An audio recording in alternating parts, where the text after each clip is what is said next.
Grup Şiddet, Antepli Bela, MC Boker, MC Kral, Korku Sivas, Disso, Sanal Kaşarı, Manisalı, Hasret.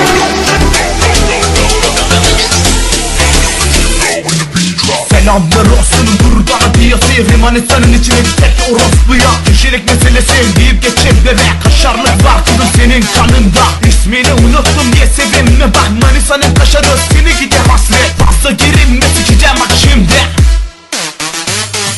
Basarım paranızı, sikerim ananızı. Hasret açsana sen bana amanı. Fazla konuşma, koyacağım tokadı. Bu gidişle alırsın benimkini kafasını. Çek hadi pullover'ı içinde patlat. Kilodun yırtılmış orospu kaltak. Çek hadi bikinini göster. Sikişini gerizekalı embesil beyinli. Manisa'nın kaşarı ve kraveti hasreti. Sıfatını sikeyim o nasıl bir kasvet. Aç hadi volümeyi ritmime düşsen. Tribime kapılma sikimi bir yersen. Asiktir bihtir sen gel siktir. Sen yırtık götünü bana bediktir.